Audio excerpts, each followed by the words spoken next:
bertambah waktu harus bertambah uang. Kenapa demikian? Orang-orang yang pakar riba, yang ahli riba, mereka berdalih ini.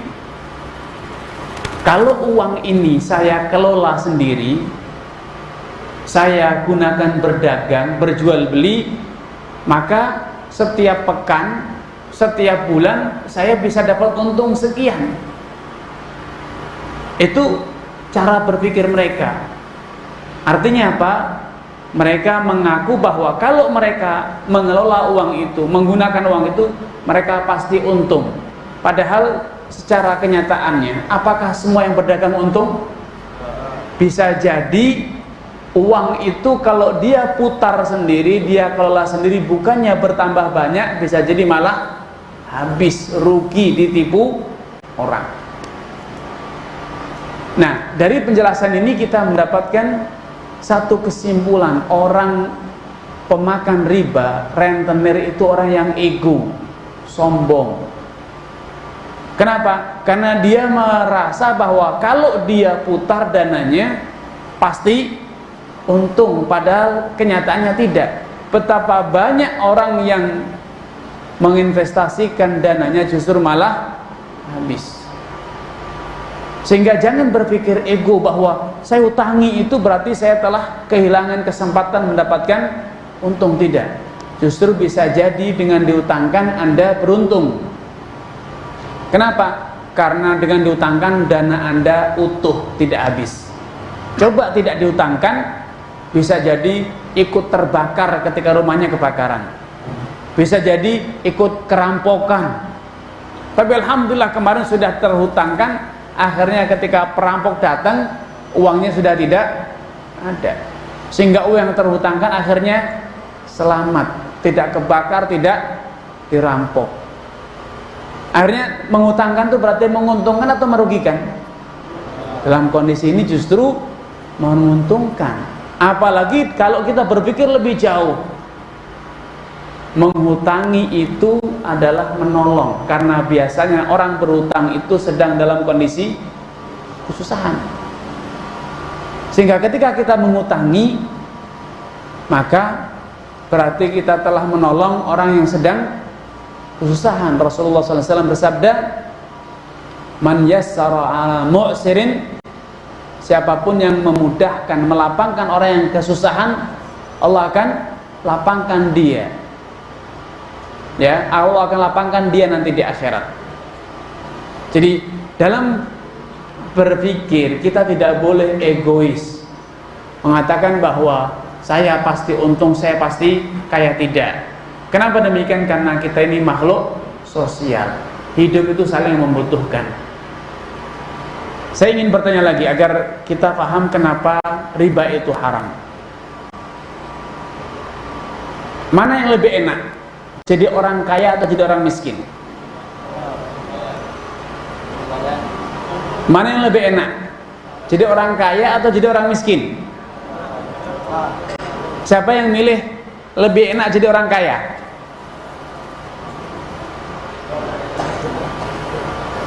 Siapa yang milih lebih enak jadi orang miskin?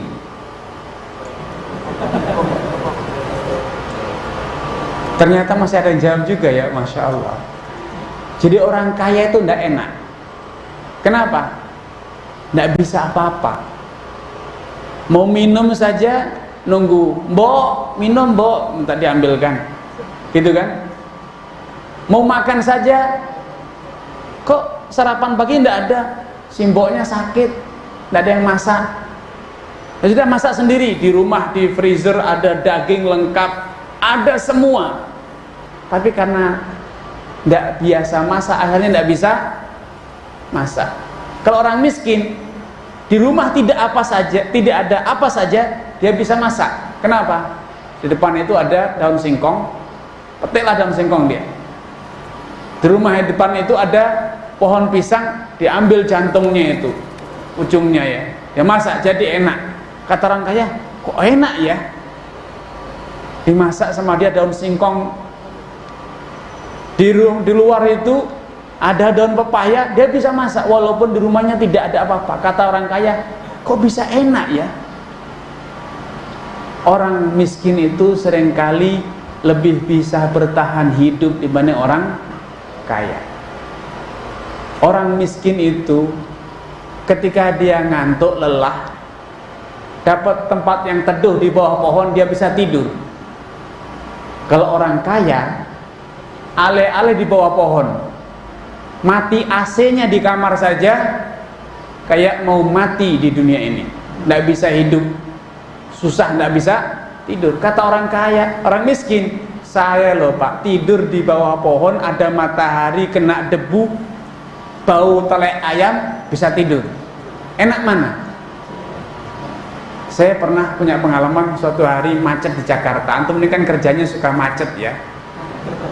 Macet itu bagian dari hidup antum. Suatu hari ketika tidak ada kemacetan di Jakarta, antum malah pada bingung. Loh, ada apa ini? Jakarta kok tidak macet? Bagi kami orang Jember, ketika ada kemacetan kami malah bingung. Ada apa kok macet ini? Ketika tidak macet, biasa. Kita kalau di Jember tidak macet, biasa itu Jember. Kalau antum di Jakarta macet itu, ya itulah Jakarta. Indahnya Jakarta itu gara-gara macet. Kalau tidak macet malah pada bingung. Jadi akhirnya kita harus kembali bertanya, mana yang lebih enak? Enak macet atau enak tidak macet? Enak macet. Makanya antum betah di Jakarta toh. Enak tidak macet? Ya jangan pernah di Jakarta, di Jember jarang macet. Orang miskin dan kaya itu seperti itu. Orang miskin dan kaya juga seperti itu. Bagi orang yang terbiasa hidup miskin, dia akan menikmati. Apalagi kalau dia bersyukur. Mendingan jadi orang miskin, apa saja bisa. Dia ketemu pohon bambu, bisa hidup dia, bisa makan. Kenapa? Dia cari itu rebung, bisa dimasak. Kata orang kaya, ih kotor, bikin gatel. Dia ngelihat rebung penuh dengan debunya gitu, dia sudah tersiksa, gatelan. Kalau orang miskin, lu enak ini rebungnya dimasak jadi lumpia, wow keren.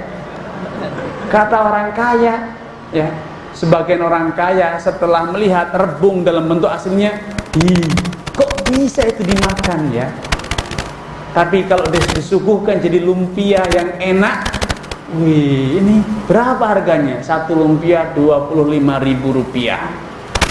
Kata orang miskin, keterlaluan. Rebung di tempat saya loh, gratis ngambil, tidak usah bayar 25.000. Mana yang lebih enak? Masing-masing akan berkata, mendingan dia dibanding saya akhirnya.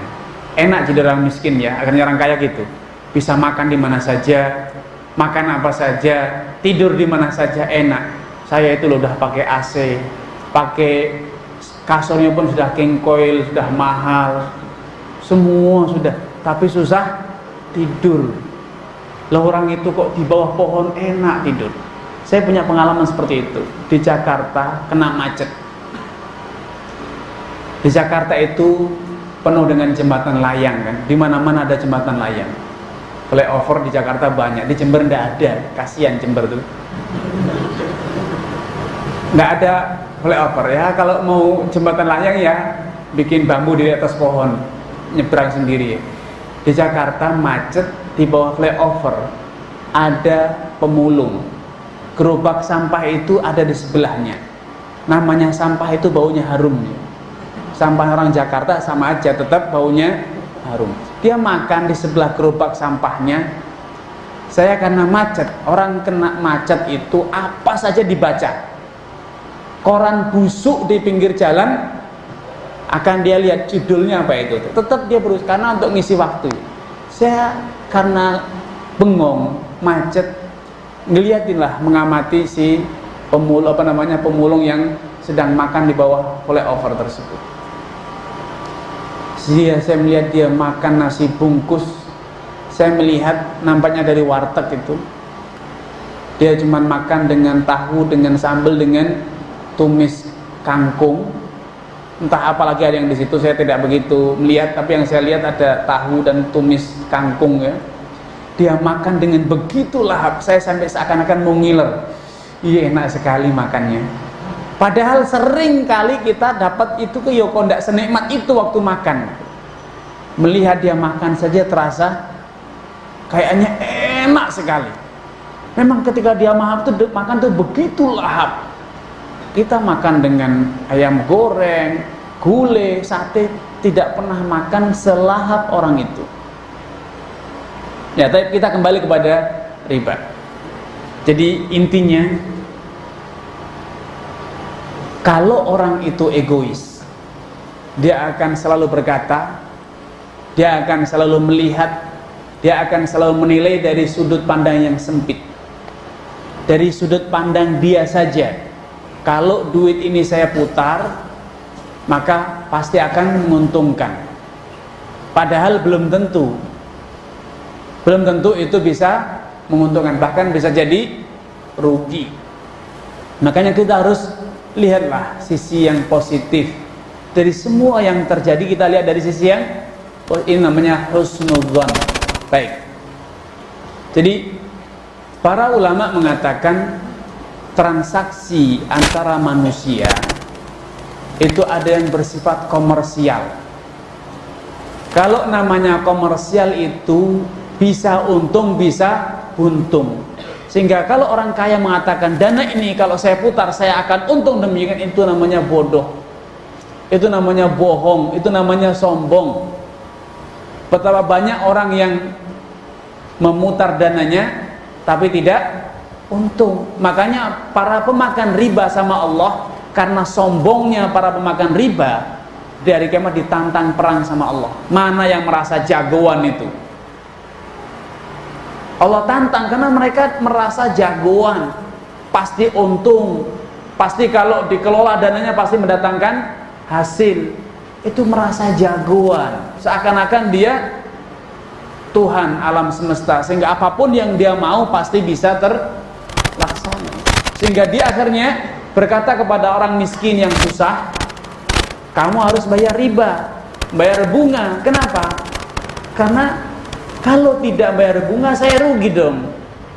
Karena kalau dana ini saya putar, saya pasti ada hasil. Itu kan kesombongan. Makanya di hari kiamat orang yang makan riba itu ditantang perang oleh Allah Subhanahu wa taala, saking sombongnya. Merasa bahwa dia bisa berbuat segala-galanya. Ya. Nah, kalau dalam akad muamalah ada yang akad komersial itu gambling, bisa untung bisa rugi. Akad yang selalu untung itu justru akad sosial, yaitu akad yang bertujuan menolong.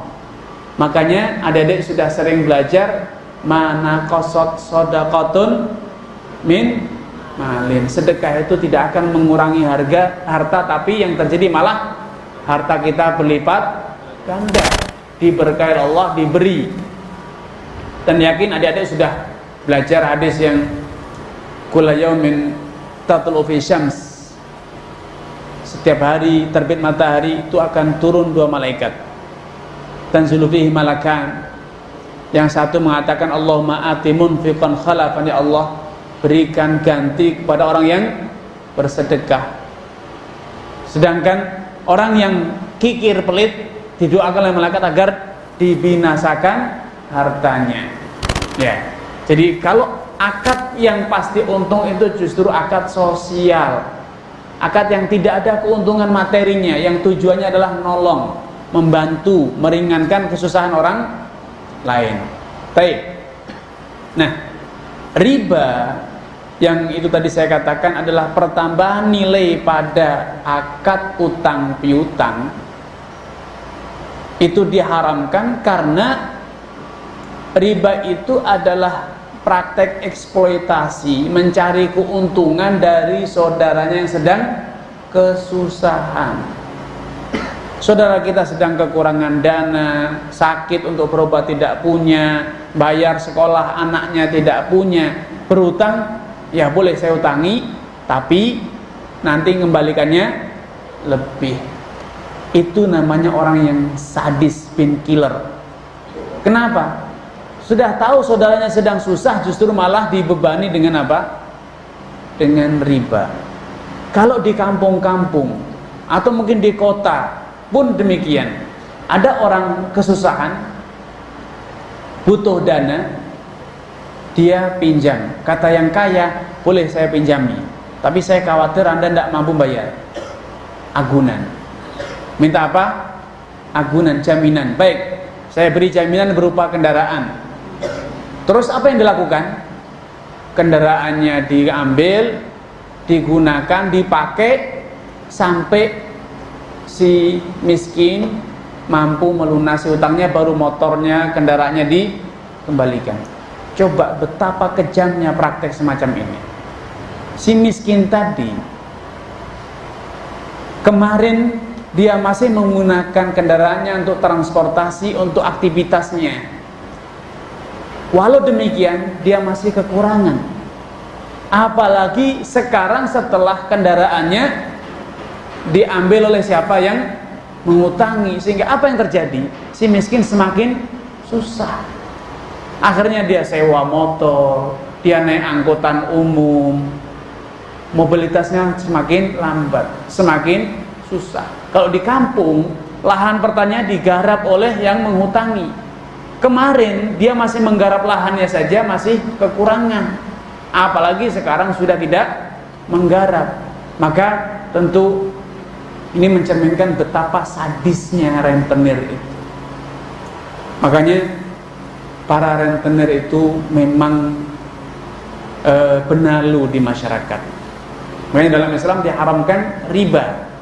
Kenapa? Riba itu bertentangan dengan nilai-nilai sosial. Padahal manusia itu sebagai makhluk sosial.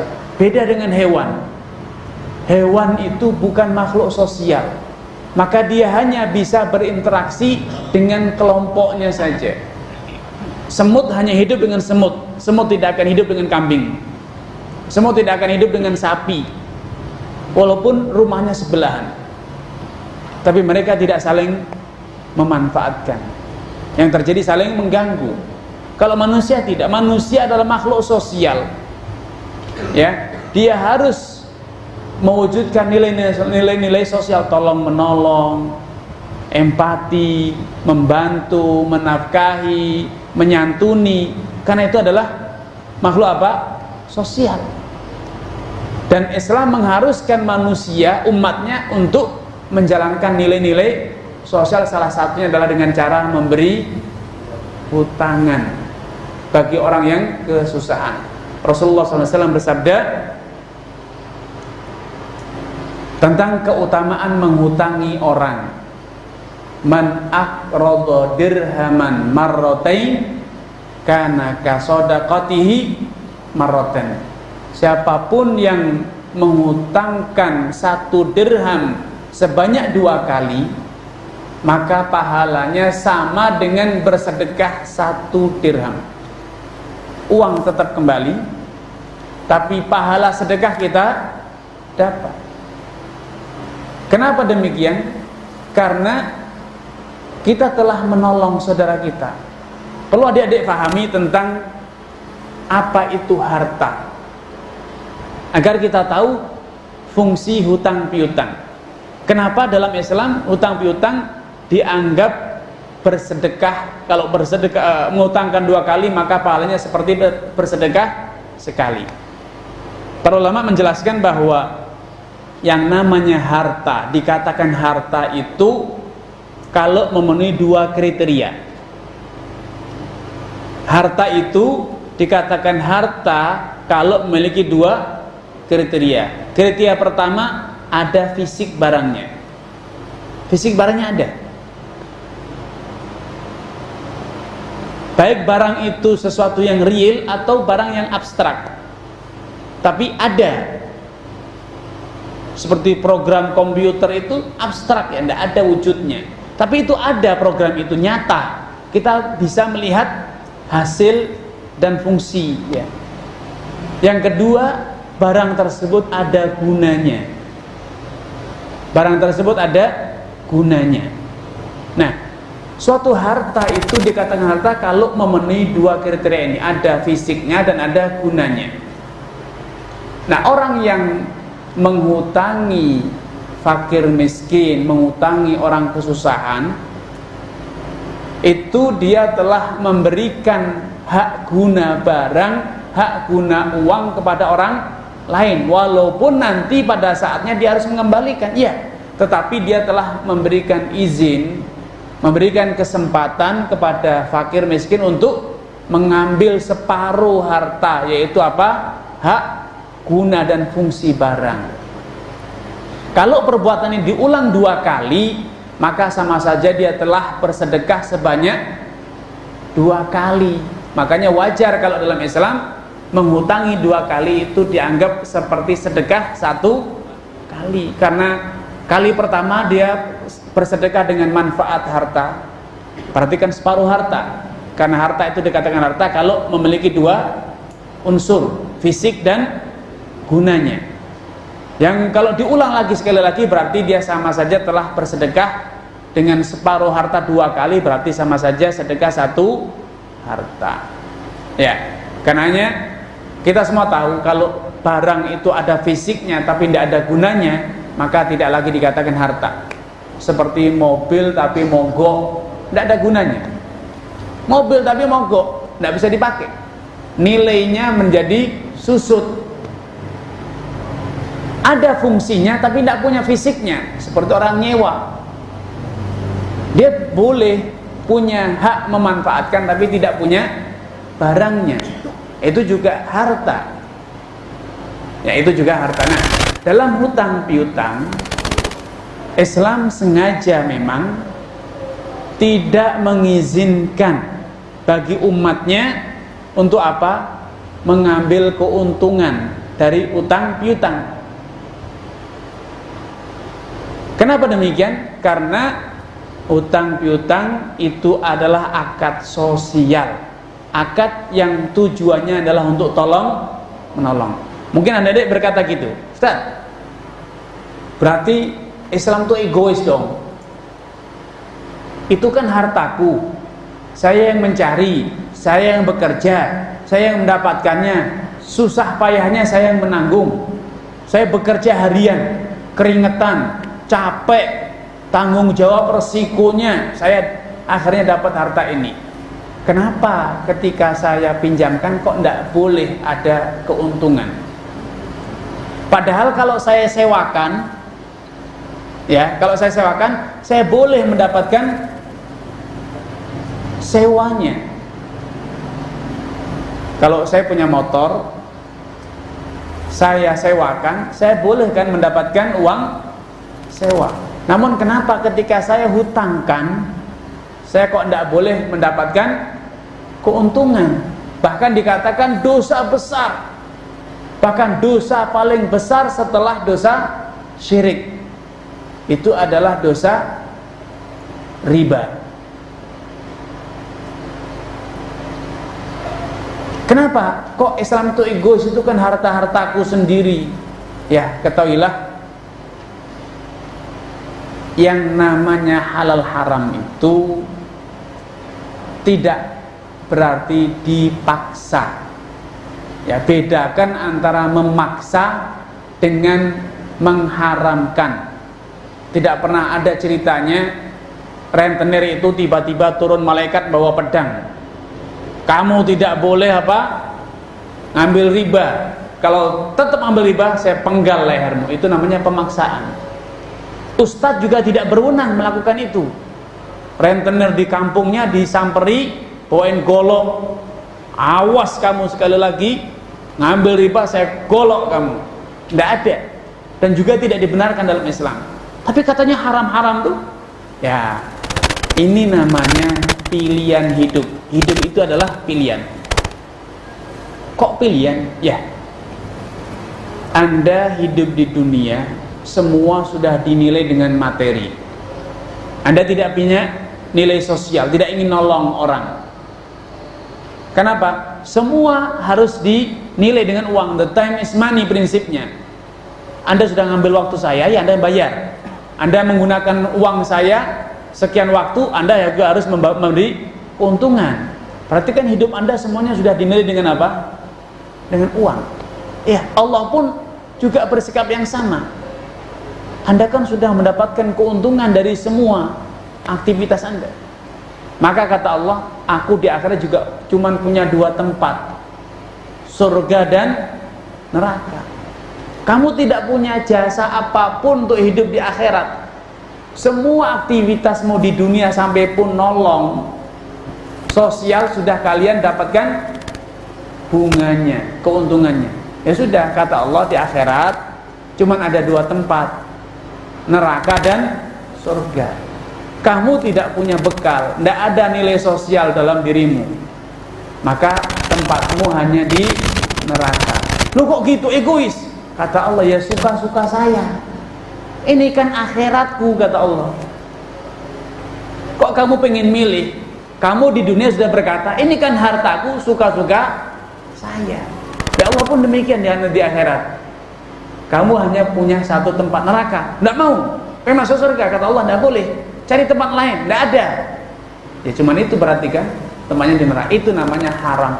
Jadi haram itu bukan pemaksaan. Jangan percaya kalau ada orang berkata bahwa ustadz itu ekstrim, suka memaksa orang. Kenapa? Dikit-dikit haram itu egois, memaksa orang. Enggak. Buktinya yang riba tetap riba. Tidak pernah dipentungi sama ustadz, digolok sama ustadz, tidak pernah. Tapi haram itu ekstrim itu. Tidak ekstrim, itu pilihan hidup. Ustadz hanya menjelaskan, kalau ngambil riba di akhirat nanti pilihannya hanya 1, yaitu neraka. Kok tahu? Tahu dong. Al-Quran kok yang cerita. Di Al-Quran sudah dijelaskan bahwa pemakan riba itu tempatnya di mana? Di neraka. Jadi tidak egois ya. Jadi Islam itu memberikan pilihan. Itu yang Allah katakan, wa hadainahun najdain. Allah sudah ajarkan 2 jalan, jalan ke surga dan jalan ke neraka. Silakan milih, tidak ada yang maksa. Ya, itu namanya riba jahiliyah, riba nasi'ah. Nah, ada lagi model riba kedua, yang ini hanya terjadi pada sistem barter. Kalau riba yang tadi riba jahiliyah, riba nasi'ah, itu terjadi pada hutang piutang. Kalau ada hutang piutang kemudian ada pertambahan, maka itu namanya riba. Dalam hadis Fudhalah bin Ubaid dikatakan, kullu qardin jarra naf'an fahuwa riba. Setiap piutang yang mendatangkan keuntungan, maka itu adalah riba. Jadi kita sudah tahu historikalnya kenapa ada riba dalam hutang piutang. Karena hutang piutang itu dalam Islam sudah dikelompokkan sebagai akad sosial, tidak boleh dirubah. Ya, sosial tidak boleh dijadikan sebagai komersial. Tapi sebaliknya boleh. Akad komersial dijadikan sosial, jual beli, melihat orangnya kok miskin, pakaian cuma camping, dia mau belanja di toko kita. Padahal jual beli itu adalah komersial. Kita merasa kasihan, sudah Pak, tidak usah bayar, gratis saja, boleh. Ya, karena apa? Sosialisasi komersial itu boleh, tapi komersialisasi sosial tidak boleh. Kenapa demikian? Karena kalau kita menjadikan akad komersial jadi sosial, itu berarti kita berkorban dengan dunia kita untuk akhirat.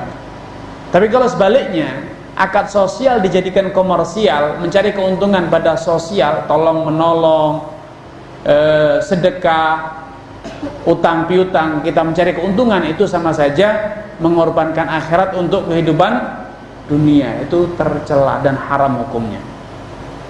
Tapi tidak dipaksa ya. Jadi kafir saja tidak dipaksa kok, la ikraha fiddin, apalagi sekedar halal haram.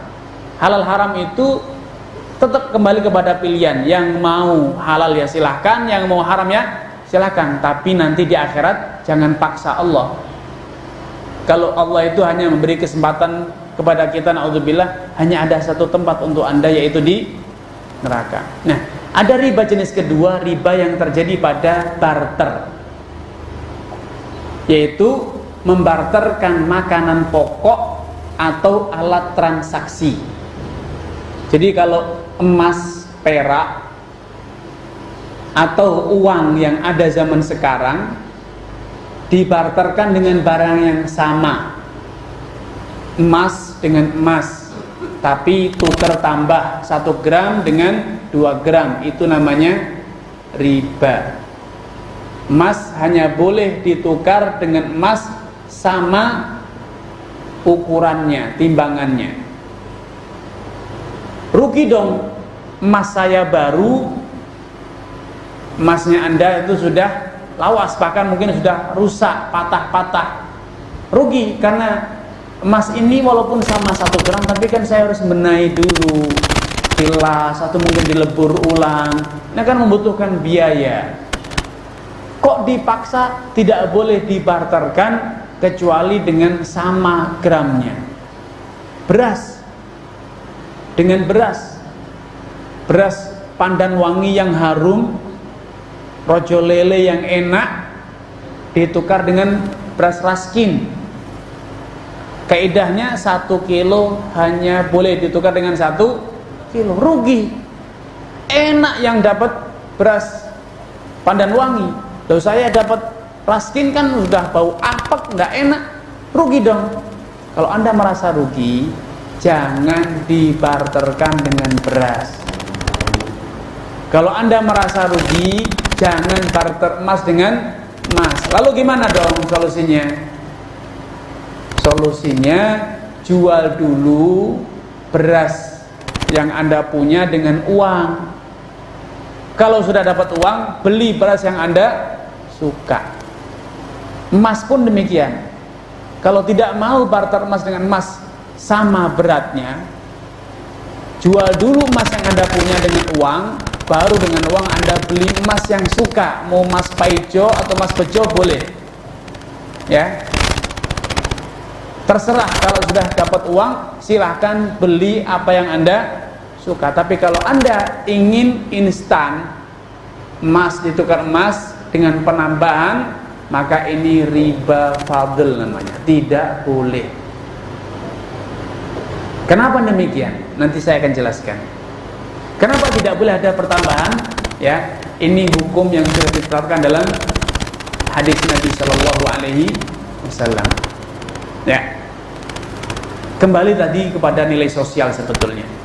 Baik, kalau emas ditukar dengan perak, boleh, bebas, berapapun ditukar. 1 gram ditukar dengan 1 kilo perak juga boleh, atau sebaliknya, 1 gram perak ditukar dengan 1 kilo emas juga boleh, asalkan tunai.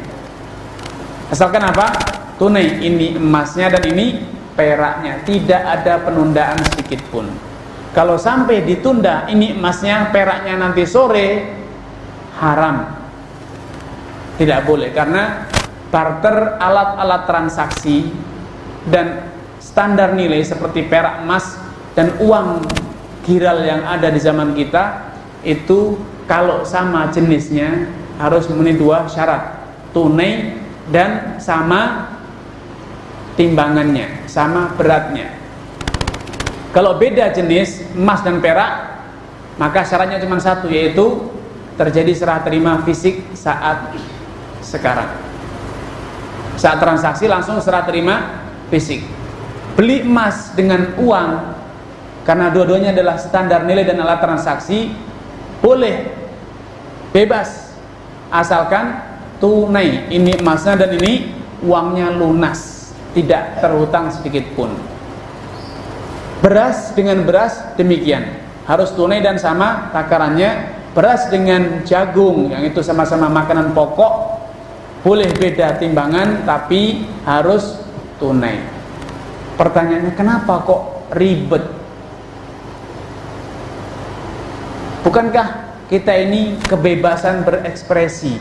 Suka-suka saya, mau tunai tidak tunai, itu kan uang-uang saya, ini emas-emas saya, ini beras saya, itu beras dia. Kita sepakat kok untuk barter sesukanya, tidak boleh Anda sesukanya. Kembali kepada semula, kalau Anda mau sesukanya, Allah pun juga sesukanya. Di akhirat nanti Anda tidak dikasih surga, dikasih mana? Neraka. Itu suka-suka Allah. Kalau jawaban kita adalah suka-suka saya, Anda harus mengikuti aturan agama Allah agar Allah berkenan memberi surga. Kalau Anda mau sesukanya, kemudian Anda pengen masuk surga, dari mana ceritanya? Kita tidak mau mengikuti aturan Allah, tapi kita minta surga. Ya. Apa hikmah dalam hal alat transaksi dan standar nilai ketika dibarterkan dengan sesama alat transaksi dan standar nilai harus tunai?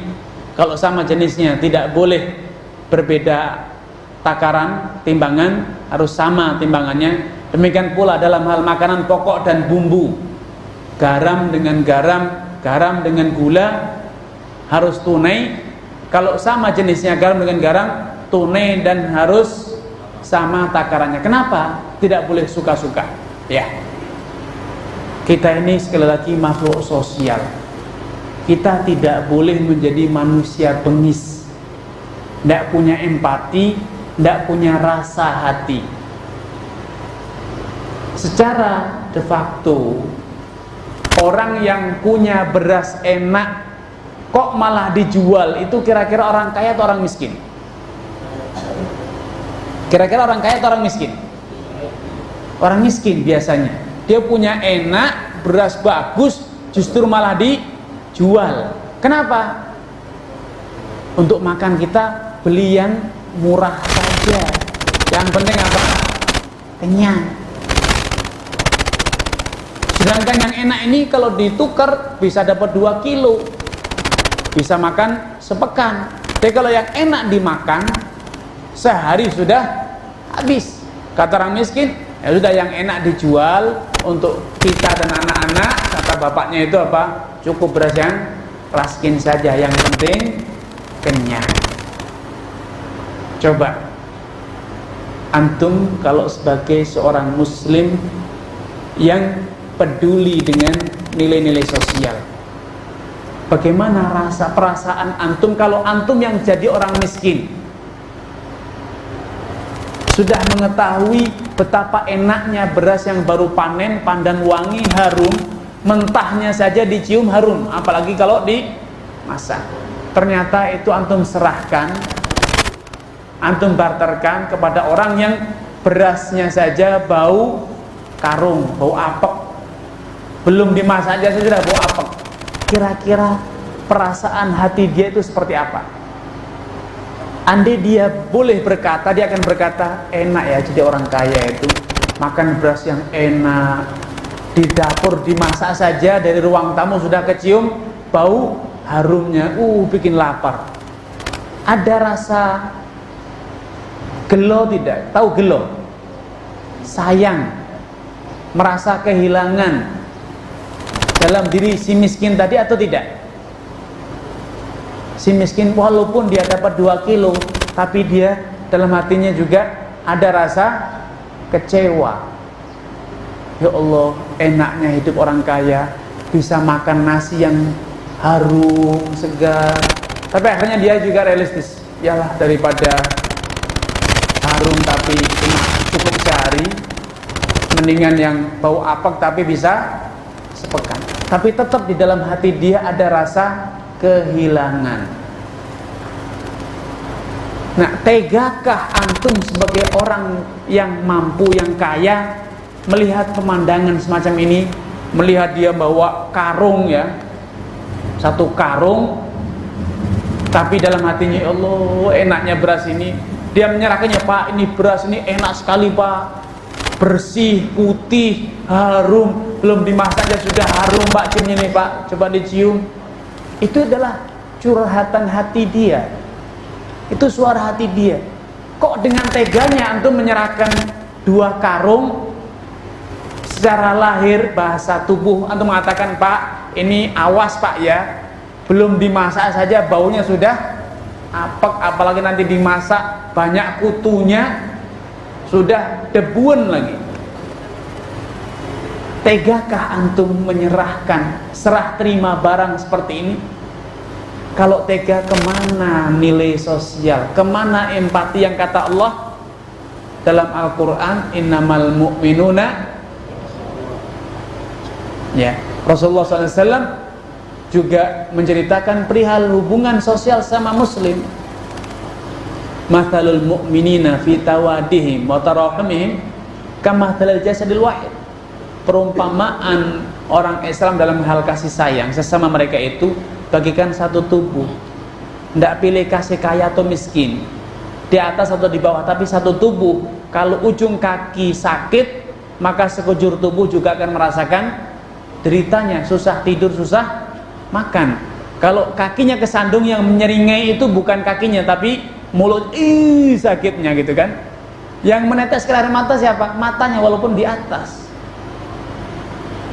Ya, yang menggidik ketika paku dicabut dari kaki itu siapa? Tengkuknya. Ya, bukan kakinya yang begitu. Semua harusnya kita saling empati.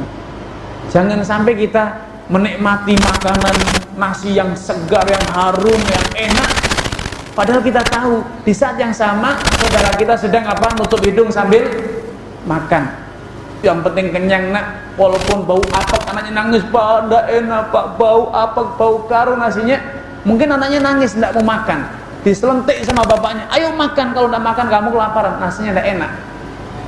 Sedangkan antum di rumah makan sambil dengan lahapnya enak, wah enak berasnya. Kemana nilai sosial dalam diri kita? Makanya Islam tidak mengizinkan. Kalau memang tetap, ya antum harus berkorban sekilo dengan sekilo. Rugi dong saya. Tidak ada kata rugi. Antum nolong saudara, sekilo dapat sekilo. Kalau antum tidak mau, kaum fuqara juga tidak mau sekilo dengan sekilo, maka apa yang dilakukan? Antum sebagai orang yang punya beras tidak enak, bau apek, jual dulu ke pedagang, biar antum tahu hinanya menjual barang yang seperti itu. Kata pedagang nanti, Pak, beras kayak gini dijual Pak buat pakan ayam aja. Ya sayang, buat pakan ayam masih bisa dijual. Pak, beras kayak gini masih dijual. Kalau saya udah buat pakan ayam, antum akan merasa terhinanya menjual barang yang seperti itu. Ditawar pun murah.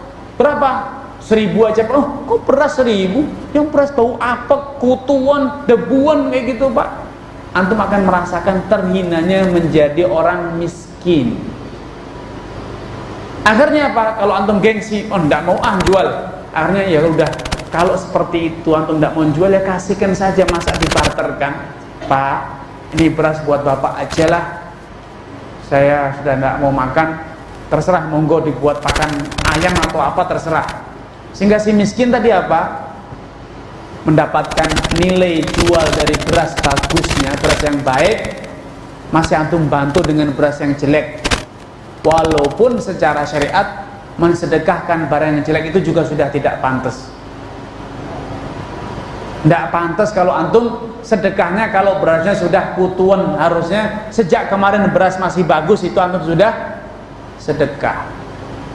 Wala tayammamul khabitha minhu tunfikun. Jangan engkau pilih yang jelek-jelek baru disedekahkan. Kalau masih bagus disimpan, jangan.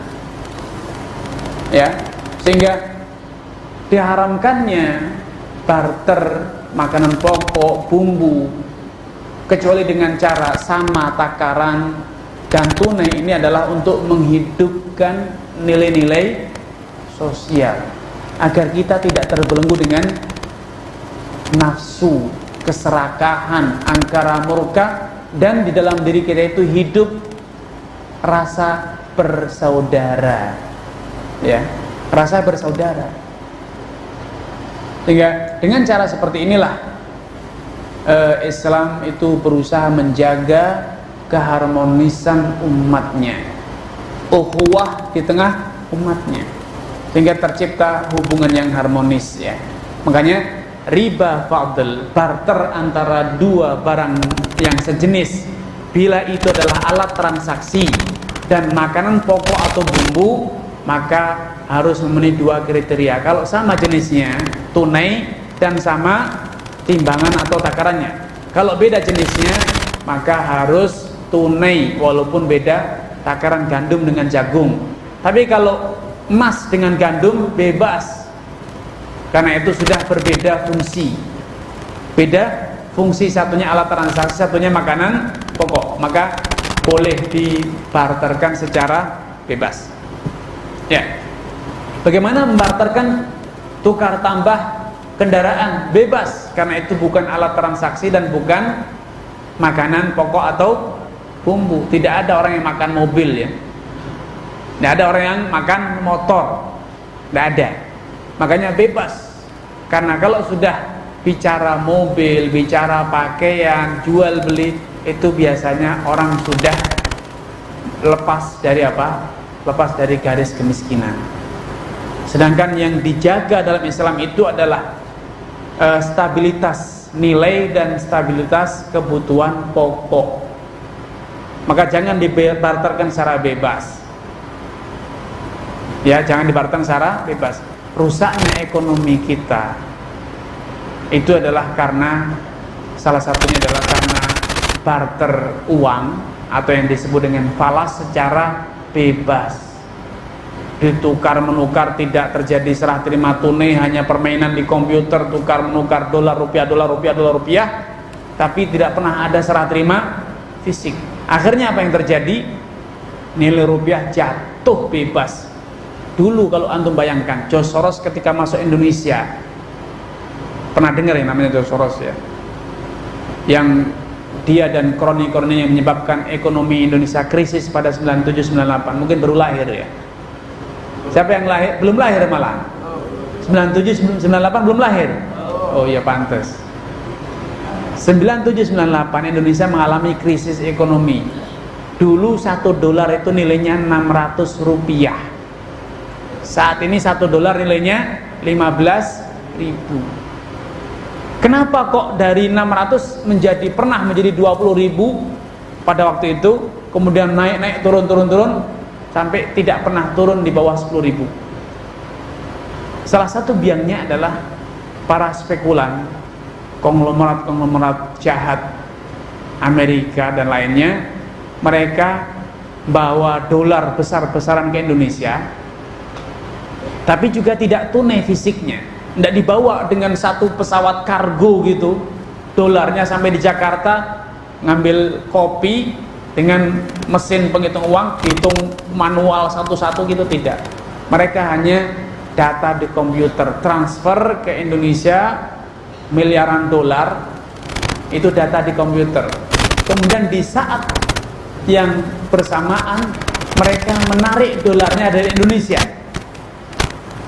ya, dalam waktu yang bersamaan, sehingga terjadi krisis karena mereka ketika menarik, perusahaan-perusahaan yang sahamnya dibeli, negara yang surat utangnya dibeli oleh mereka itu harus mengembalikan dolar, sehingga terjadi pergerakan dolar yang besar-besaran atau yang disebut dengan rush money. Semua orang membeli dolar untuk mengembalikan utang kepada George Soros dan kroni-kroninya. Akhirnya kepercayaan masyarakat kepada rupiah jatuh. Berbondong-bondong orang membeli dolar. Nilai rupiah jatuh, nilai dolar semakin naik. Itu yang disebut dengan supply and demand. Ketika permintaan terhadap dolar meningkat, sedangkan demandnya terbatas, supply-nya terbatas, demandnya itu besar, maka menjadikan nilai itu menjadi berubah, ya. Akhirnya rusaklah ekonomi kita. Padahal orang makan ya seperti biasa, konsumen tetap biasa, produksi seperti biasa, tapi ternyata ekonomi kita hancur. Andai dulu Indonesia itu mensyaratkan kalau investasi ya harus dengan uang tunai, George Soros itu mungkin duduk sebulan ngitung duit. Kemudian ketika mau narik pun demikian, harus dengan tunai. Mungkin sebulan ngitung duit, dihitung oleh bank-bank Indonesia sebulan. Kemudian George Soros duduk lagi sebulan untuk ngecek, dihitung benar enggak hitungannya, mungkin duduk sebulan, karena ratusan miliar dolar, triliunan rupiah. Maka tidak akan terjadi krisis semacam itu, karena pelan-pelan orangnya bayar, ya. ngitungnya pun pelan-pelan. Karena itu dalam Islam, jual beli mata uang itu syaratnya harus tunai. Itu syarat mutlak. Kalau sama jenisnya dolar dengan dolar, rupiah dengan rupiah, harus sama nilai. Makanya bank monyet yang di pinggir jalan ketika Idul Adha atau Idul Fitri, seringkali kan ada penukaran uang, pecahan 5 ribuan, 2 ribuan, 10 ribuan, 20 ribuan, 100 ribu dinilai menjadi apa? 90 ribu misalnya. Itu riba dalam Islam, tidak boleh. Kenapa? Karena fungsi uang, mau pecahan 2 ribuan atau pecahan 100 ribuan, fungsinya sama. Ujung-ujungnya kalau beli bakso senilai 100 ribu, mau bayar pakai 2 ribuan atau bayar pakai 100 ribuan, nilainya sama, tidak akan pernah berubah. Sehingga untuk apa adanya potongan tersebut? Untuk apa adanya potongan dari 100 ribu ditukar menjadi 90 ribu? Ini namanya riba. Makanya dalam Islam praktek semacam itu tidak boleh, karena itu akan merusak stabilitas, ya. Ini riba yang disebut dengan ribal fadl. Riba yang terjadi pada apa? Pada barter. Tapi bukan sembarang barter. Barter dalam makanan pokok dan bumbu, atau barter pada alat transaksi dan standar nilai. Jadi dunia ini, ya, kalau adik-adik nanti mau kuliah di Fakultas Ekonomi, adik-adik akan dapatkan bahwa satu-satunya disiplin ilmu yang tidak punya nilai satuan baku itu adalah ekonomi. Kalau mau sipil, satuannya jelas, meter, sentimeter. Kalau bikin bangunan, ketinggiannya akan dihitung dengan apa? Meter. Lebar, ruang, semua diukur dengan meter, tidak akan pernah diukur dengan kilo. Ada insinyur yang bangun gedung dengan kilo? Gedungnya bobotnya, oh ya, tidak akan pernah jadi bangunan itu, jadi donat betul. Tapi tukang kue tidak akan menggunakan satuan kWh. Tepungnya 100 kWh, tidak ada. Itu satuan listrik, ya. Menggunakan kilo, tepungnya sekian kilo, telurnya sekian butir, gulanya sekian gram, kejunya sekian gram, akan jadi kue yang enak.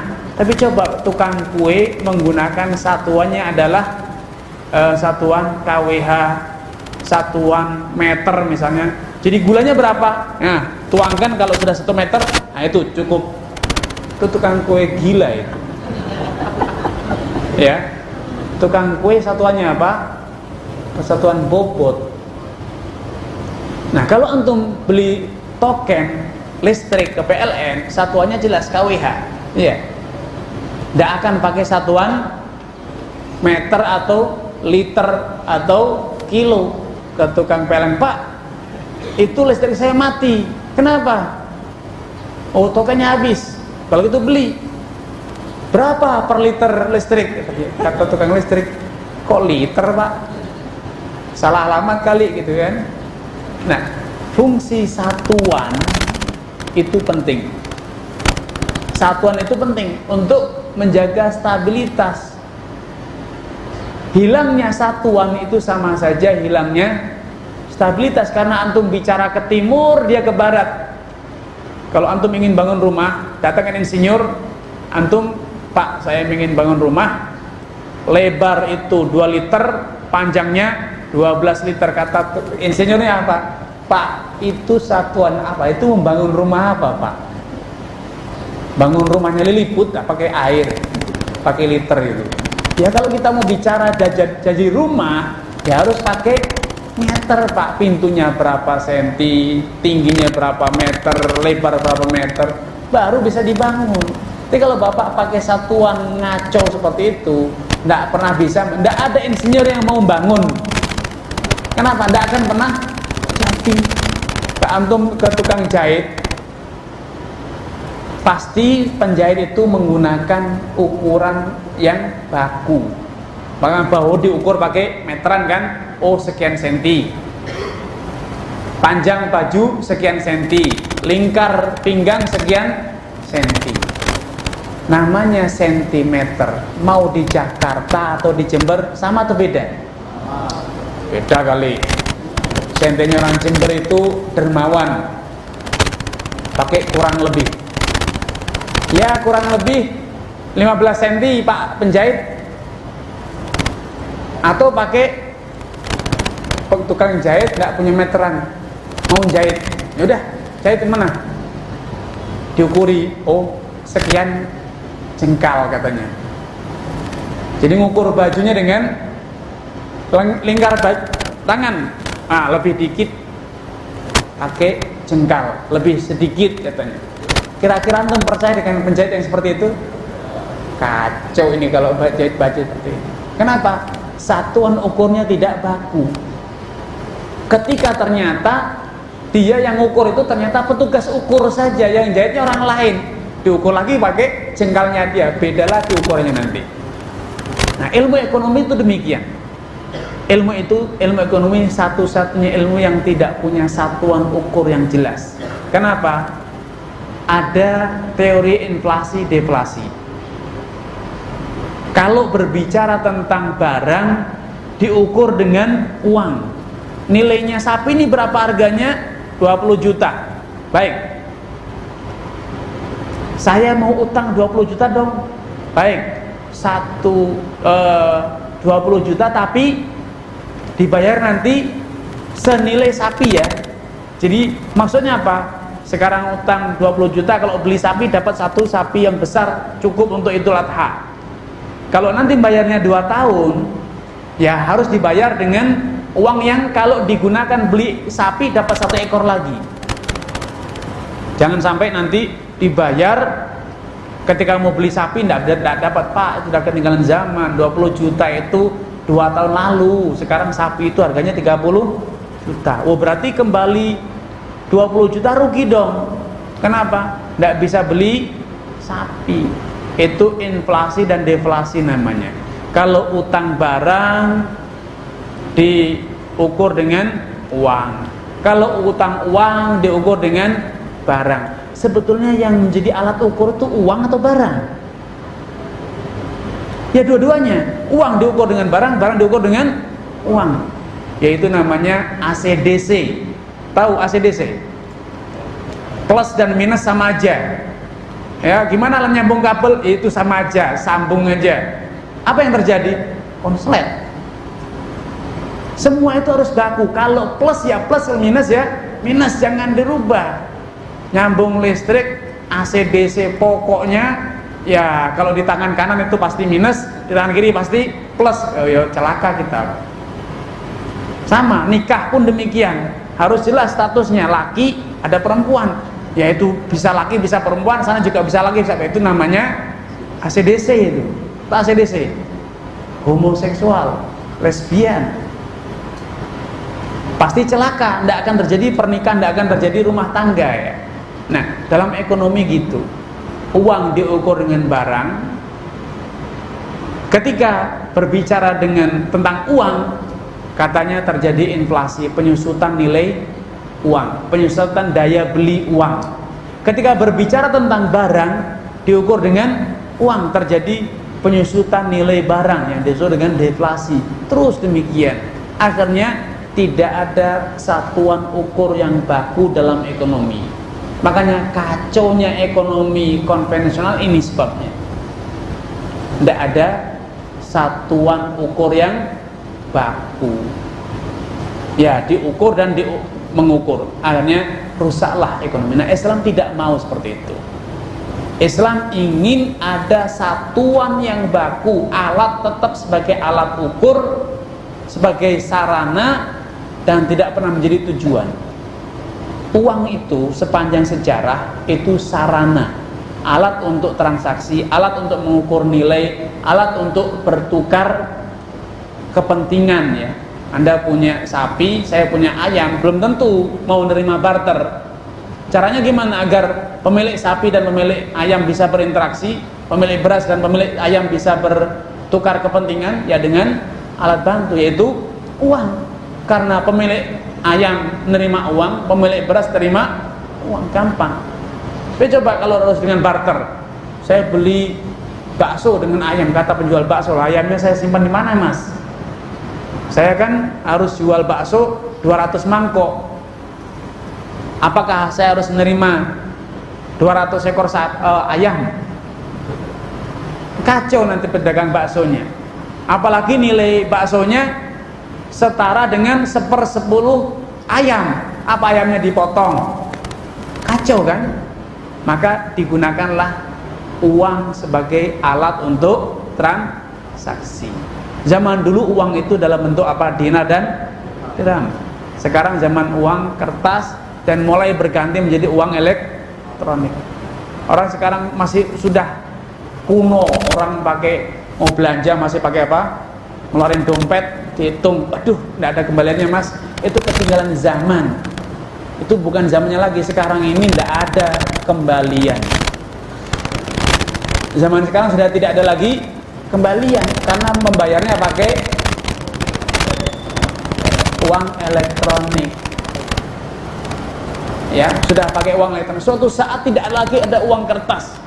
Semuanya barcode, pakai HP semuanya, klik, bayar. Sudah lunas, mana baksonya? Tidak ada uangnya. Ya itu, saya tempelkan HP saya tadi, sudah bayar. Kalau dulu sahabat Abu Bakar melihat orang jualan sekarang cuman dipindai pakai barcode HP di HP-nya gitu, klik, udah lunas, udah oke. Kata sahabat Abu Bakar, lu mana pembayarannya? Lah itu tadi pembayaran, nggak nyambung mereka. Karena nggak pernah ada zaman dulu, tapi zaman sekarang ada. Beli barang nggak keluar uang, cuma mendekatkan HP-nya, terus mencet, oke, selesai. Penjualnya ya rela ngasihkan barangnya, tidak pernah komplain, oh sudah masuk mas, manggut-manggut dia. Karena itu alat transaksi. Nah, dalam Islam, alat transaksi yang dikatakan uang itu bisa berupa dinar, bisa dirham, bisa uang giral, bisa uang elektronik. Karena uang itu tidak harus dinar dan dirham. Makanya di zaman dulu ada namanya fulus. Tahu fulus? Fulus itu uang yang terbuat dari logam selain emas dan perak. Bisa terbuat dari tembaga atau yang serupa. Dan itu dulu sudah dipakai. Uang logam itu dipakai untuk membeli barang-barang yang remeh-temeh, yang kecil. Karena dinar dan dirham itu nilainya gede. Susah, susuknya itu susah. Padahal orang belanja itu seringkali barang-barang yang remeh, nilainya kecil ya. Bayangin kalau 1 dirham, uangnya dirham dan dinar. Beli apa? Beli 1 es lilin, nilainya cuman 2.000. Itu nyusuinya gimana? Uangnya itu dicuil kah? Maka dulu diciptakan namanya fulus, yaitu uang logam non emas dan non perak. Dibuat satuan yang kecil-kecil, berbeda-beda sehingga nilainya itu bisa kecil. Nah, dulu dengan adanya fulus itu, uang non perak dan emas itu sudah bisa diterima. Dan masyarakat dulu kalau mau tukar dirham ke fulus atau sebaliknya fulus ke dirham, itu juga berlaku sama, harus tunai dan serah terima fisik seketika. Tidak boleh ini dirhamnya, besok fulusnya. Bahkan sampai Imam Malik itu berkata, ini secara teori ya, andai masyarakat itu menerima kulit onta sebagai alat transaksi, andai suatu saat masyarakat itu bersepakat secara luas, secara terbuka, umum, semua masyarakat umum menerima kulit onta sebagai alat transaksi, kata beliau, ini saya akan aku fatwakan haram menukarkan uang kulit dengan dirham ataupun dinar secara non tunai. Ya, sekali lagi, andai masyarakat luas telah bersepakat menerima uang kulit sebagai alat transaksi. Ini saya akan aku fatwakan, tidak boleh menukar uang kulit dengan uang dinar dan dirham secara non tunai. Ya, dari pernyataan Imam Malik ini kita dapat simpulkan bahwa yang namanya uang itu bukan fisik barangnya. Barangnya bisa berupa emas, bisa berupa perak, bisa berupa uang logam selain emas dan perak, yaitu fulus. Bahkan andai itu terjadi, bisa berupa kulit hewan. Dan alhamdulillah sudah terjadi, yaitu uang kertas. Uang apa? Uang kertas. Kalau zaman dulu orang berpikir kertas buat apa kertas? Ya, tapi karena percetakan sekarang sudah maju, sehingga hanya negara, hanya perusahaan percetakan yang sangat canggih yang bisa mencetak uang, karena ada kode-kode, ada gambar-gambar, ada barcode, ada kode-kode yang tidak bisa ditiru oleh sembarang orang. Akhirnya menjadikan orang itu percaya terhadap uang cetakan BI misalnya. Tetapi adik-adik juga tahu bahwa banyak mata uang rupiah seri-seri tertentu yang sudah ditarik oleh negara, oleh BI.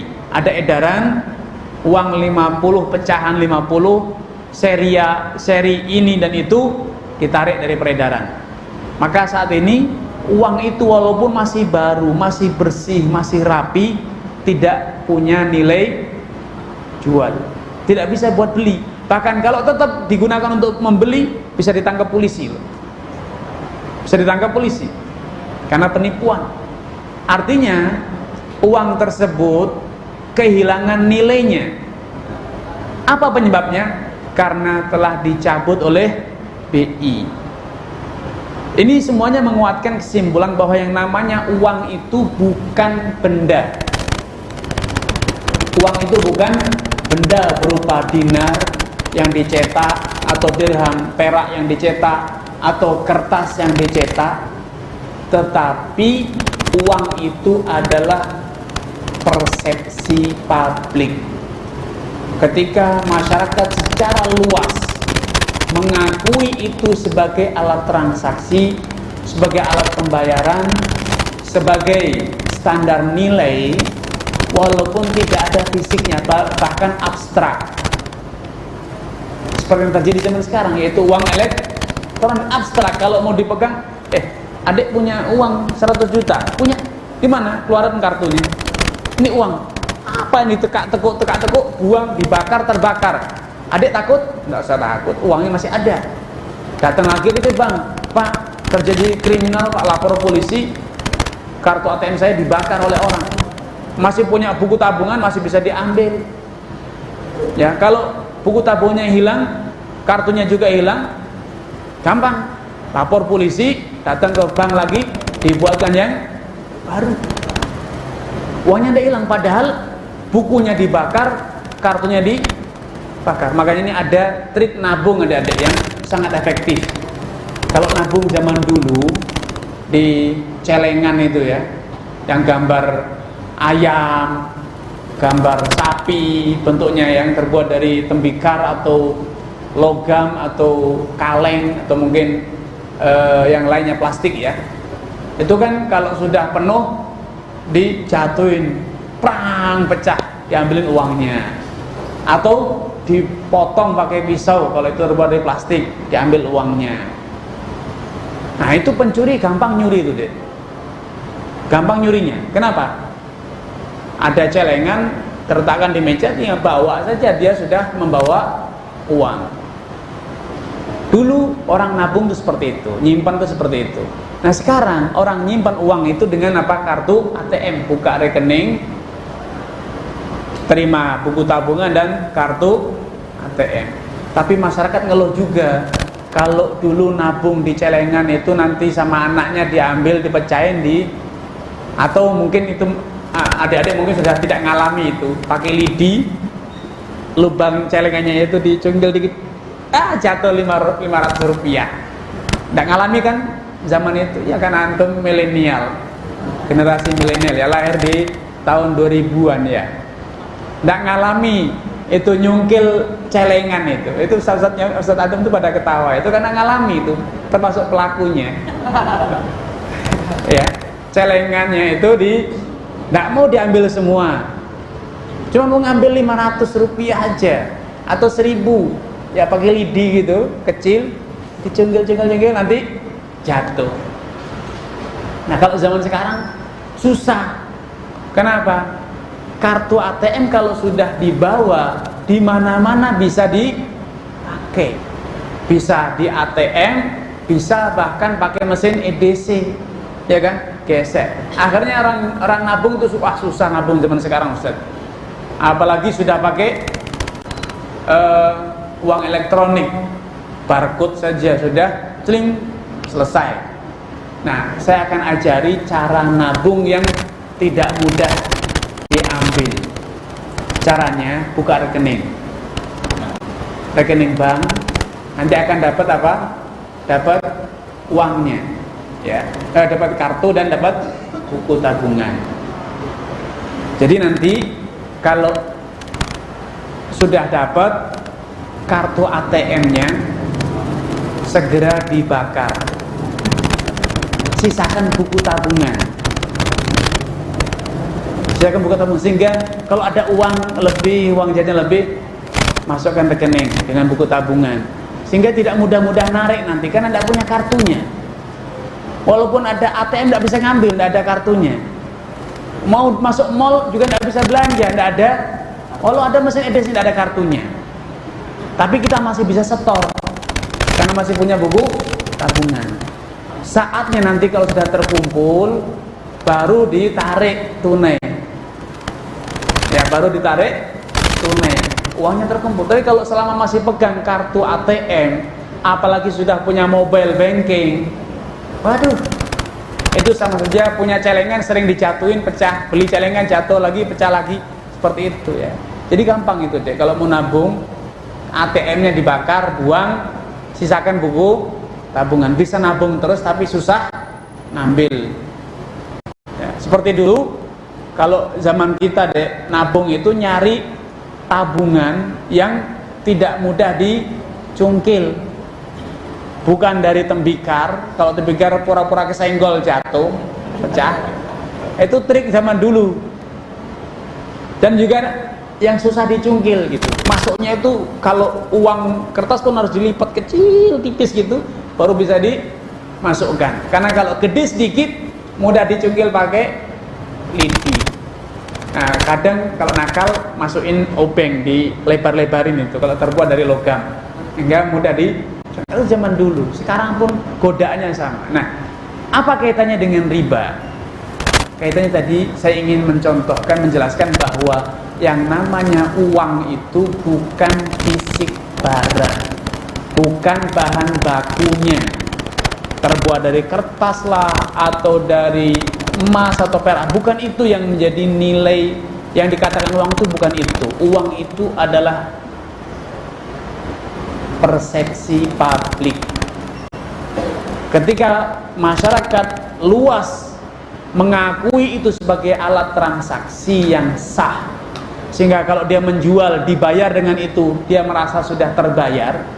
Kalau dia bekerja dibayar dengan itu, dia merasa sudah dapat upah, maka itu uang, bentuknya apapun, bisa logam, bisa kertas, bisa data di komputer.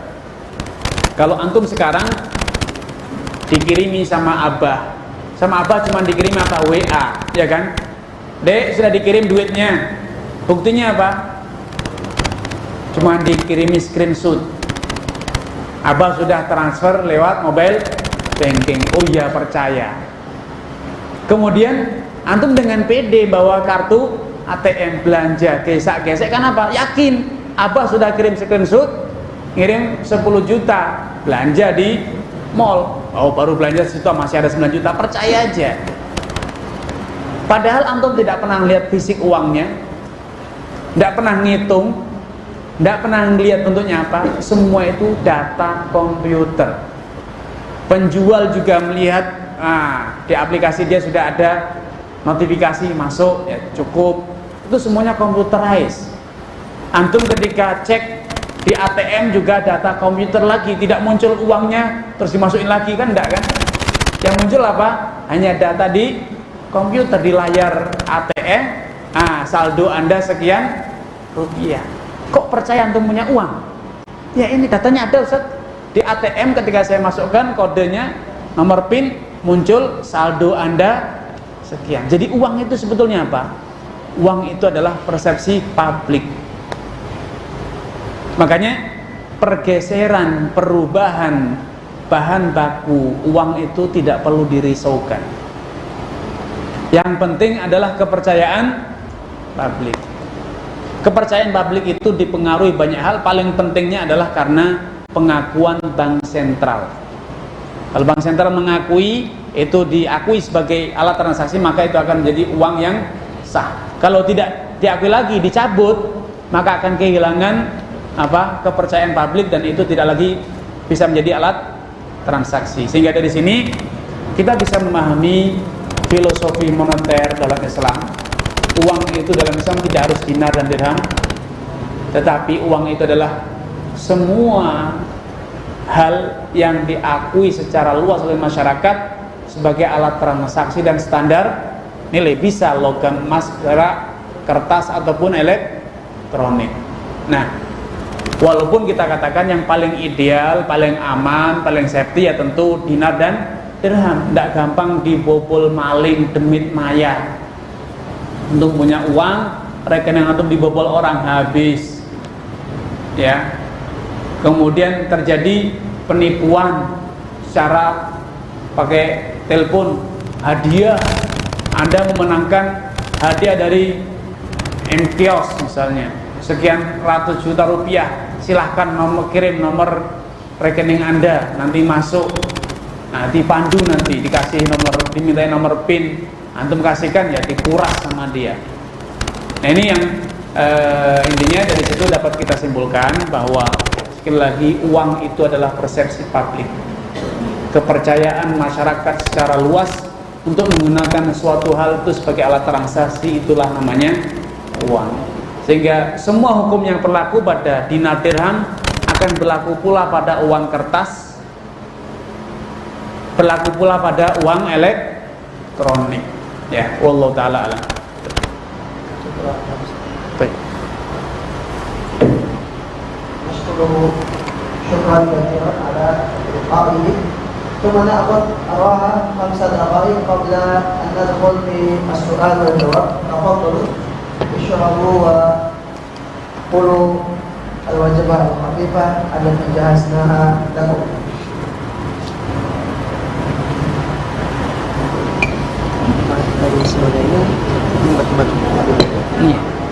ما درسوا عن الربا وكيف ندخل في النوازل لن يفهموا ما دام لم يدرس الربا كيف نتكلم عن الربا المعاصرة ما ينفع على عدم الفهم أستاذ. تفضل. جزاك الله خير.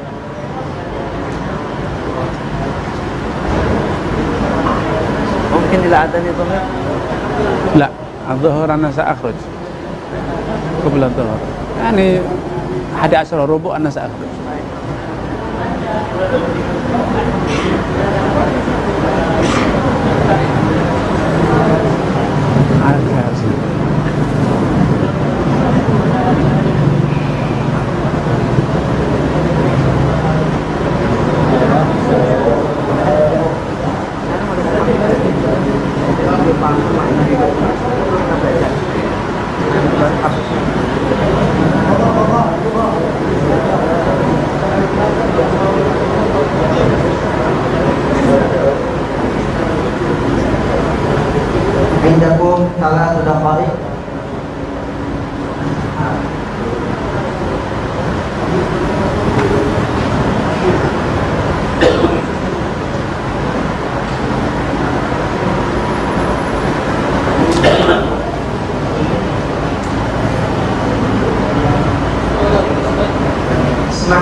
Berikutnya semakin banyak pertanyaan yang bisa mengajukan.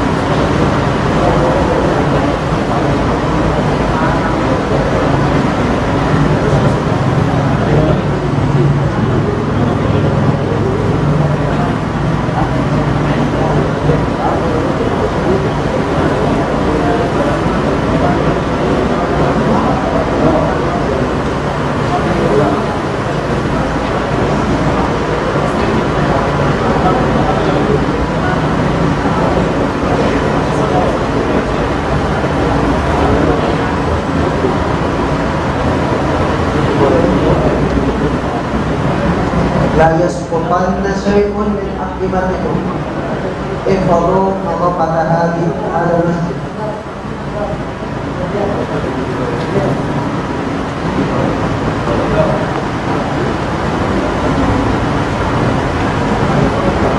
Diharapkan tetap menjaga kebersihan masjid. Tidak ada yang melanjut jarum untuk dibersihkan.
Daqiqah wahidah. Tafadhalu bijlisin jayyidan. Wada'u al-qubat. خليه يأكل يا شيخ. ما زال يأكلون. لا تستعجلهم. ارحمهم يا شيخ. كل أنت يا أكلت؟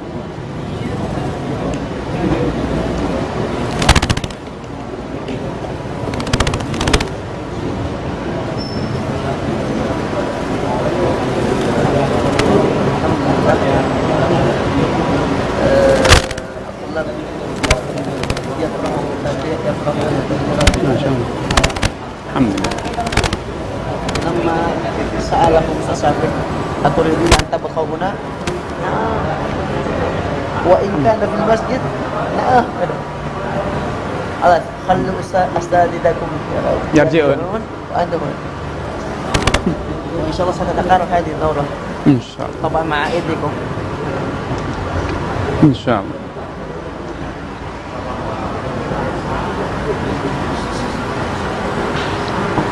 Pasal-pasal gambaran.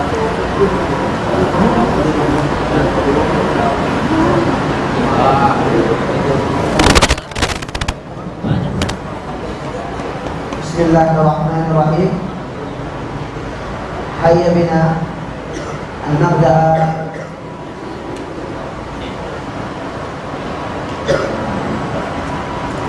kama al-'ada أننا نقدم أو نعطي لكل مستوى السائل سائلا واحدا ثم بعد ذلك نعطي لجميع الطلب. السؤال من الصف الثاني عشر. رفقي.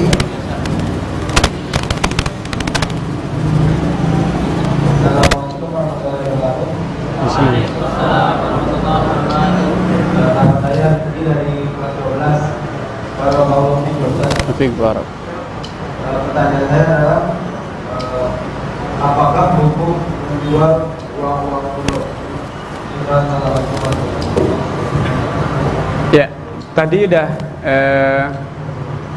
disampaikan bahwa uang itu adalah terletak pada kepercayaan publik secara luas, yang sumber kepercayaan itu berdasarkan atau bersumber dari apa? Dari adanya penetapan BI. Ketika BI sudah menetapkan mata uang itu digunakan sebagai alat transaksi, maka itu akan menjadi uang. Dan ketika itu dicabut, maka statusnya sebagai alat transaksi itu akan hilang. Sehingga yang tersisa apa? Koleksi. Yang tersisa itu hanya sekedar sebagai barang antik dan sebagai koleksi saja. Maka secara hukum bebas itu seperti kertas biasa, jual beli kertas biasa, seperti perangko, seperti surat-surat kuno yang mungkin dijual belikan, maka boleh. Tetapi ada satu masalah yang masih perlu diwaspadai. Untuk apa koleksi-koleksi semacam itu? Islam mengajarkan kita untuk menjaga harta. Harta itu adalah karunia Allah SWT yang harus kita jaga. Dan haram hukumnya menghambur-hamburkan harta untuk hal yang tidak berguna. Kita bakar, kita buang, itu haram hukumnya, walaupun itu uang-uang kita sendiri.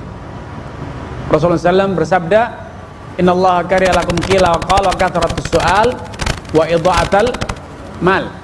Allah itu membenci 3 hal: qila wa qal, gosip atau namimah, kemudian banyak meminta, dan salah satunya adalah menyia-nyiakan harta. Ketika kita membeli barang-barang koleksi yang nilainya itu mahal, untuk apa? Hanya sekedar untuk memenuhi hasrat rasa penasaran, atau ingin nyentrik, mempunyai sesuatu yang tidak dimiliki oleh banyak orang.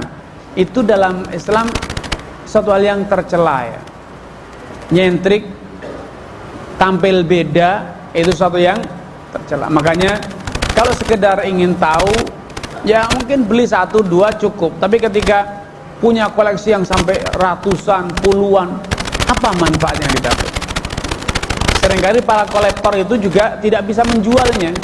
Ketika mau dijual lagi, mereka tidak juga kesulitan untuk bisa mendapatkan pembeli. Akhirnya diwariskan kepada anak cucu juga kesulitan untuk menjual. Akhirnya sia-sia kita membeli barang-barang semacam itu. Wallahu a'lam. Syukran katsiran ala ijabati wa anjuma as-su'al ats-tsani min as-saff at-tasi'. Rifki, tafadhal. Kasihkan mikrofon.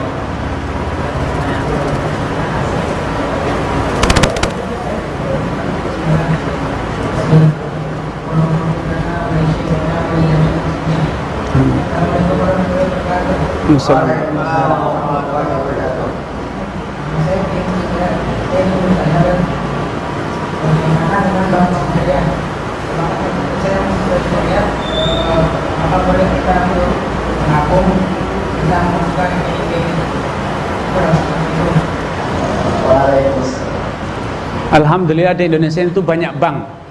Ada Bank Thoyib, ya, ada Bank Ja'far, ada Bank Ali, macam-macam banyak. Termasuk di Indonesia juga ada bank konvensional dan ada bank syariah. Nah, sampai saat ini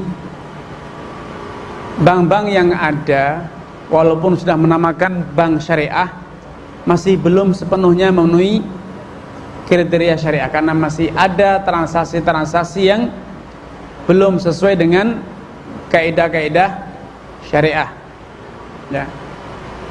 Walaupun sebagian transaksinya sudah ada yang betul-betul sesuai dengan syariah, Sebagian, saya tidak katakan semuanya. Contohnya sekarang di bank-bank syariah itu sudah ada namanya rekening wadiah, rekening yang bebas administrasi dan juga tidak ada bunganya, tidak ada bunga, baik atas nama bunga atau atas nama bagi hasil, tidak ada, betul-betul nol semuanya. Maka rekening ini rekening yang halal.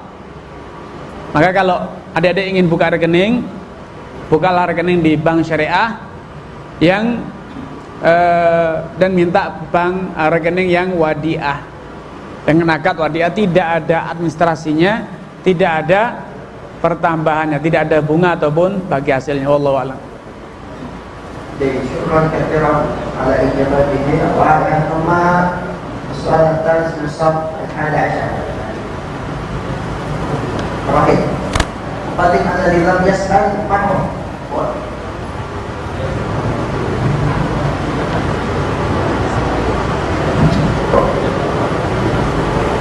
Assalamualaikum warahmatullahi wabarakatuh. Waalaikumsalam warahmatullahi wabarakatuh. Apa hukumnya pre-order?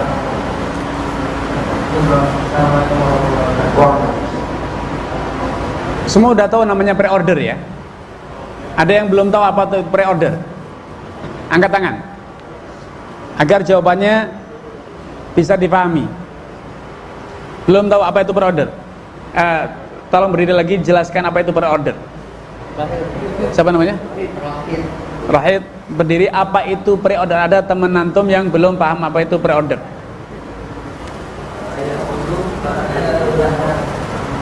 Bayar dulu, barangnya nanti. Ya, itu namanya PO, pre-order. Di masyarakat dikenal dengan singkatan PO. Jadi kalau kita mau beli barang, kadang barang itu sudah ready stock, siap diserahkan. Kadang barang itu harus diproduksi terlebih dahulu. Jaket yang pakai tulisan macam-macam di sablon, kaos, atau kue yang harus dibuat dulu, atau mungkin meja, kursi yang memang harus dibuat dulu. Intinya ketika transaksi, barang yang dibeli itu belum siap, baik belum diproduksi dan akan diproduksi, atau belum dibeli. Karena dia sebetulnya pedagang juga, hanya kulaan di pasar mana, baru nanti akan dijual lagi kepada orang lain. Dalam Islam, kalau kita berbicara tentang hukum sesuatu, minimal kita itu harus memastikan rukun-rukun sesuatu itu terpenuhi. Kita bicara sholat, sahkah sholat seseorang? Pastikan bahwa rukun sholatnya terpenuhi. Satu saja rukunnya tidak terpenuhi, maka sholatnya tidak sah. Nikah, saya contohkan nikah biar adik-adik itu ngerti. Nikah itu kalau satu saja rukunnya tidak terpenuhi, maka tidak sah. Contohnya, Anda dinikahkan dengan anak seseorang yang belum lahir. Saya nikahkan Anda dengan anak saya. Mana anaknya? Ya sabar, insya Allah 3 tahun lagi lahir. Atau masih dalam perut. Nah itu dalam perut itu sudah USG perempuan, kelaminnya perempuan. Nanti kalau lahir gede, saya nikahkan dengan kamu. Itu ambil jadi istrimu. Saya nikahkan sekarang. Qabil tu nikahaha wa tazwijaha. Anaknya mana? Masih di dalam perut. Ini tidak sah pernikahannya. Kenapa? Yang dinikahinya belum ada. Padahal wanita itu adalah bagian dari rukun nikah. Atau suaminya tidak ada, belum lahir. Kamu kan punya anak perempuan tuh, saya nikahkan dengan anak saya ya, yang sekarang masih dalam perut. Tidak sah, karena rukunnya tidak terpenuhi.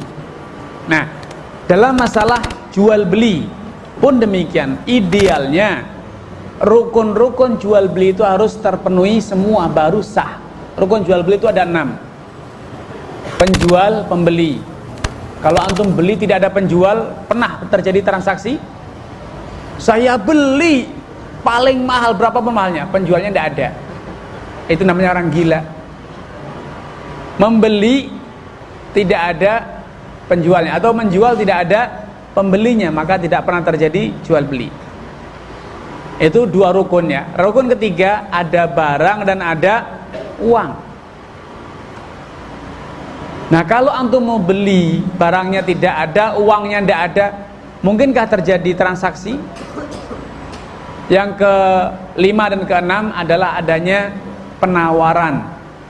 Ada ijab dan ada qabul, ada akadnya. Saya jual sekian, saya beli sekian. Kalau satu dari duanya tidak ada, maka tidak pernah terjadi jual beli. Ada penawaran tapi pihak satunya diam saja, terjadi jual beli? Tidak akan pernah terjadi jual beli. Nah, itu idealnya semua amalan rukunnya itu harus terpenuhi ketika akad. Namun karena jual beli itu frekuensinya tinggi, setiap hari kita berjual beli, jual beli terulang banyak, Islam memberikan dispensasi keringanan. Keringanannya hanya satu, bukan dua, barangnya atau uangnya. Boleh belum punya barang tapi dengan syarat uangnya tunai, maka memenuhi kriteria salam. Atau kalau uangnya tidak tunai, barangnya yang harus tunai, ini barangnya diterimakan. Nah ya, itu secara hukumnya seperti itu. Nah, pre-order, kalau pembayarannya itu tunai lunas dan barang yang dibeli itu atau dijual kriterianya dijelaskan dengan tuntas, kriterianya A, B, C, D sampai tuntas, maka boleh dengan catatan pembeli melakukan pembayaran tunai, bukan hanya DP. Tapi kalau pre-order, pembeli hanya bayar DP, nanti kalau barang sampai baru dilunasi, maka ini namanya bai'ul kali' bil kali'. Barang tertunda, pembayaran tertunda, itu sepakat para ulama hukumnya haram. Jelas ya?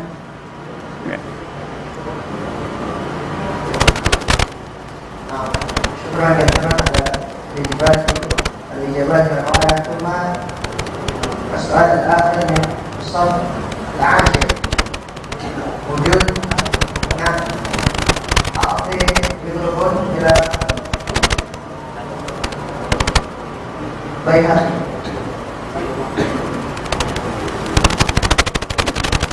بيهقي. Baihaqi la yas'al ya Syekh Imam.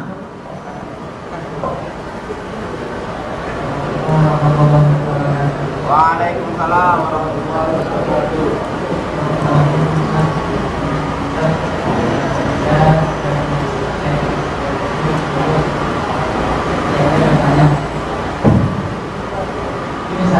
Tolong dihadapkan seperti ini biar jelas pertanyaannya. Misalkan saya beli makanan, saya beli makanan ke tukang boti, terus tukang boti itu wajib, terus saya suruh kirim ke masjid buat misalkan ada kajian buat makan seminggu bulan bisnisnya.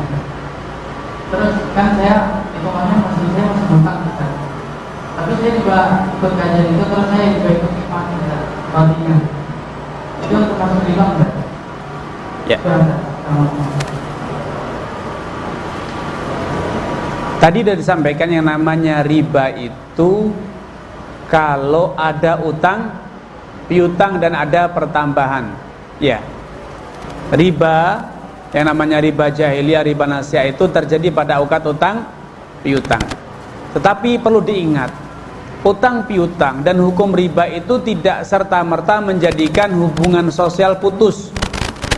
Jadi kalau utang piutang tidak lagi jadi saudara, kalau utang piutang tidak lagi menjadi sahabat, kalau utang piutang tidak lagi menjadi suami istri, tidak jadi mertua, tidak seperti itu.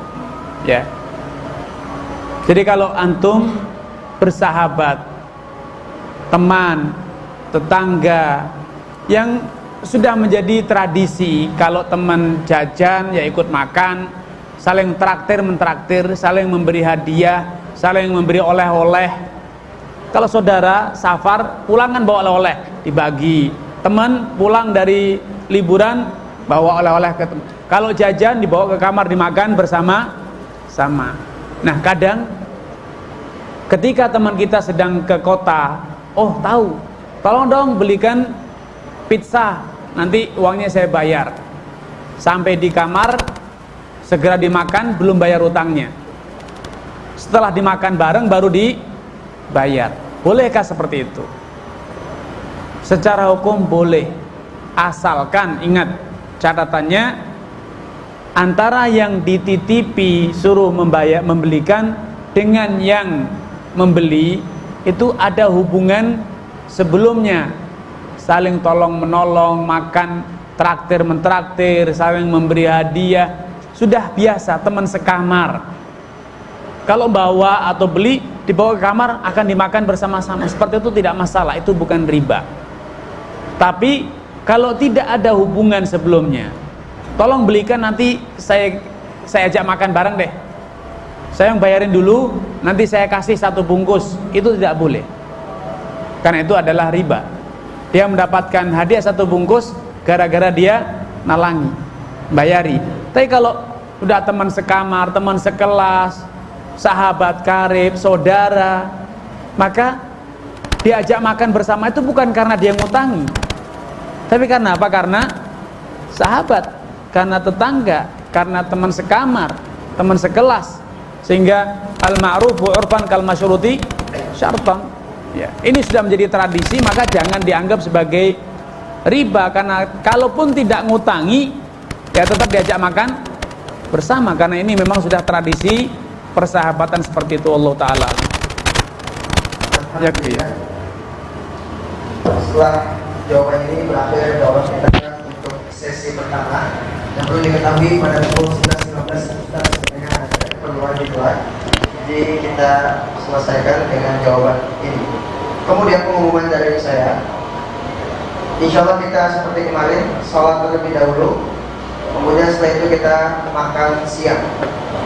Sebelumnya kita tutup dengan doa kafaratul majlis. Assalamualaikum warahmatullahi wabarakatuh.